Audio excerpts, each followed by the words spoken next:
The fourth word from the Gospel of Matthew reads in Aramaic, Eli, Eli, Lema Sabachthani, and in Mark, in Hebrew, Eloi, Eloi, Lama Sabachthani. With this fourth word, we move into a different dynamic on the cross where Jesus is no more addressing any human being. He is addressing his Father in very intimate moments. The last four words take us into that intimacy between Father and Son. Initially, we are shown that he is despaired. He feels forsaken. Matthew and Mark give us these words, but Luke and John don't. Somehow they feel this does not fit into who Jesus is. So let's begin by sensing that there is a moment of feeling that not everything is going well. There is darkness all around.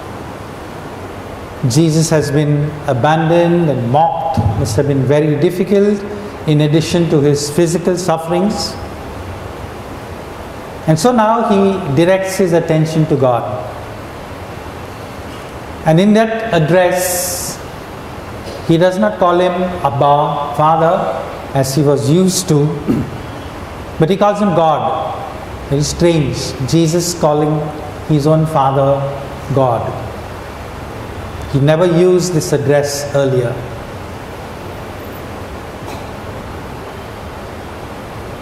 Is it possible that Jesus felt abandoned by the Father?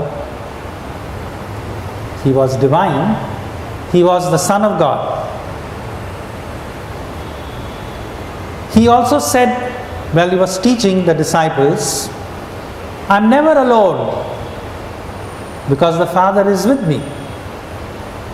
We know that right through his public life, he showed very clearly that he is constantly in the presence of his Father.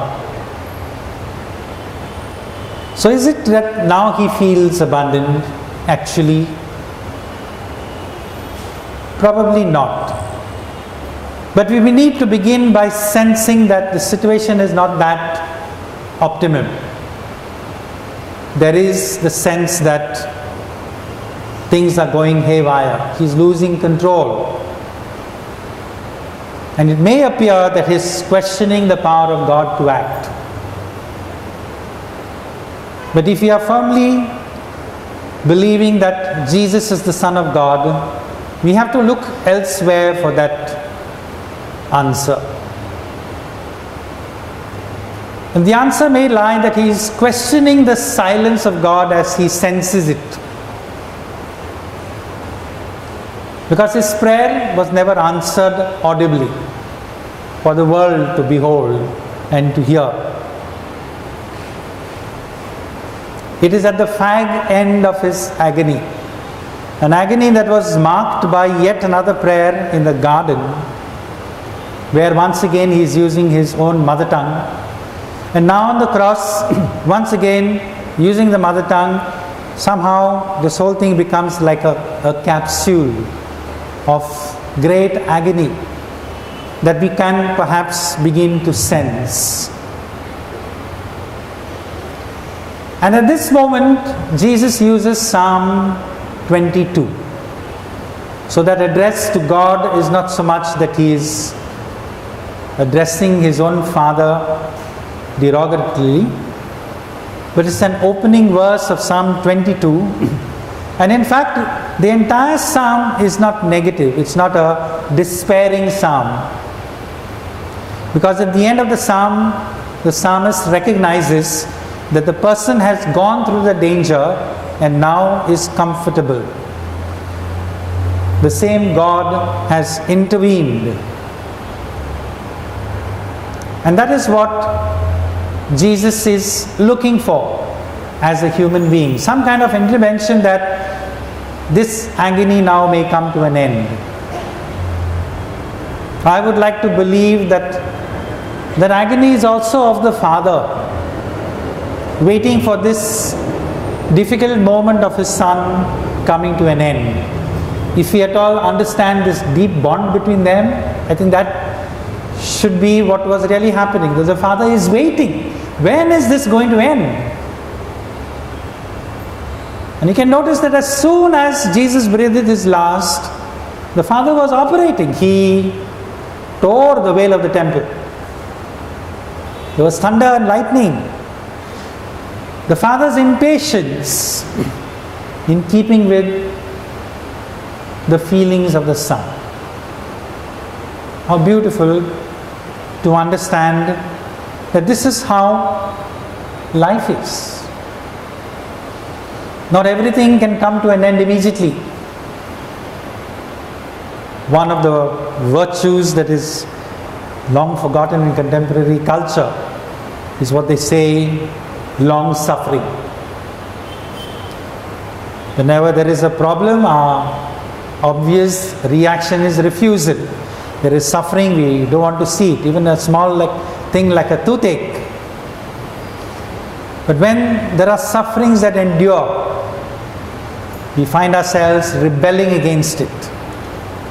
Maybe a sickness that refuses to go, we go for test to test, and it continues. Maybe the behavior of an adolescent child at home that doesn't seem to go away. Long suffering. Jesus tries 3 hours on the cross, complete with abandonment, shows us that long suffering has some kind of a salutary end. An end which perhaps will not come if there is no long suffering. It has to come at the end of long suffering. If we really want transformation, then perhaps we need to see that long suffering is a strategy, a stage of growth. Otherwise, maybe we will not grow as fast as we should. Pope Francis gives us a kind of an interior attitude for this. These days, obviously, he is being asked a lot of questions as to why you did this and why you did that. At one point, this is what he humbly acknowledges. He says, I don't have all the answers. That seems to be okay. But the next one, he says, I don't even have all the questions. How beautifully put. I don't have all the answers. I don't even have all the questions. I always think of new questions. And there are always new questions coming forward. You need time for this. You need long suffering for this. But the answers have to be thought out according to different situations. And you also have to wait for them. I confess that because of my disposition, the first answer that comes to me is usually wrong. When I'm facing a situation, the first solution I think of is what not to do. Because of this, I have learned not to trust my first reaction. When I'm calmer, after passing through the crucible of solitude, see that, after passing through the crucible of solitude, I come closer to understanding what has to be done. His whole life has shown him that. You can do a great deal of harm with the decisions you make. One can be very unfair. We need to pray that we might all understand the virtue of long suffering and to be able to rise up to a better level of life because of it, knowing that it is only through such time and deep experience that we can climb the ladder of real success. I want to salute before you a lady that I knew. She had a drug addict son who right from the age of 16 became a drug addict. And you can imagine what it did to her home. And then she became a widow. And all the other siblings married off and went away. And the advice that they were giving her was, leave this son of yours. And she could not do it. And the son kept harassing her till the age of 32, 35. But what a great woman. So one day I asked her, but he's selling everything in your house. You won't have anything left. She only told me, but he is my son. I felt like a fool in front of her. He is my son.